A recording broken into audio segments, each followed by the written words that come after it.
सामान्य भारतीय थाली में चावल और रोटी का स्थान प्रमुख होता है। इन दोनों में ही कार्बोहाइड्रेट की अधिक मात्रा होती है। भोजन में प्रोटीन, फाइबर और अन्य पोषक तत्वों की कमी के चलते मेटाबॉलिज्म से जुड़े स्वास्थ्य जोखिम तेजी से बढ़ रहे हैं। त्योहारी सीजन में भोजन के प्रति हमारा अनुशासन थोड़ा बिगड़ जाता है।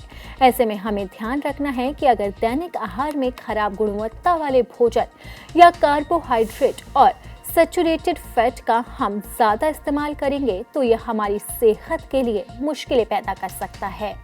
भारतीयों के लिए भोजन में रोटी और चावल की अधिकता के कारण इसे कार्ब लिविंग नेशन भी कहा जाता है। ज़्यादातर लोग रोज़ाना इनटेक की जाने वाली कुल कैलोरी का 70 से 80% कार्ब के रूप में लेते हैं। अक्सर चावल के मुकाबले रोटी को बेहतर बताया जाता है, पर यह धारणा पूरी तरह से सही नहीं है। एक हॉस्पिटल ने अपनी स्टडी में बताया है कि चावल रोटी से तभी बेहतर हो सकता है जब आटे की गुणवत्ता अच्छी नहीं हो। अगर वो रिफाइंड आटा है तो ये सफ़ेद पॉलिश वाले चावल की तरह ही नुकसान पहुंचा सकता है।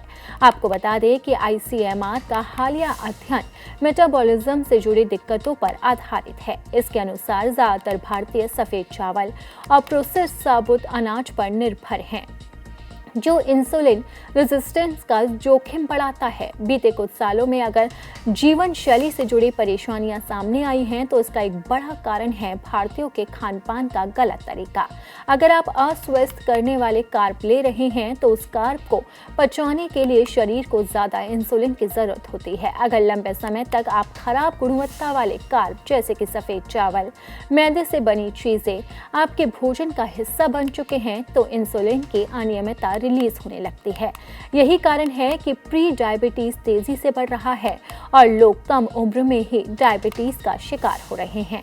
वहीं मोटापा, हाइपरटेंशन, हार्ट डिजीज जैसी समस्याएं भी खराब खान पान के कारण ही बढ़ रही है।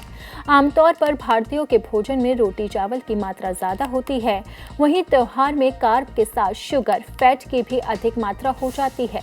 औसतन भारतीयों की दैनिक कैलोरी का 62% हिस्सा कम गुणवत्ता वाले कार्बोहाइड्रेट जैसे सफ़ेद चावल, मैदा और एडेड शुगर से आता है, जो कि निर्धारित मात्रा से ज़्यादा है। भोजन में सभी पोषक तत्वों का संतुलन आवश्यक है।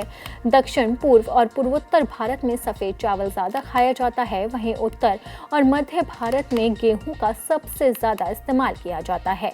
सेहतकारी बाजरा जैसे मोटे अनाज कुछ ही राज्यों में लोगों के डेली डाइट का हिस्सा होते हैं। ज़्यादा मात्रा में इनका सेवन करने से आपकी सेहत भी बिगड़ सकती है।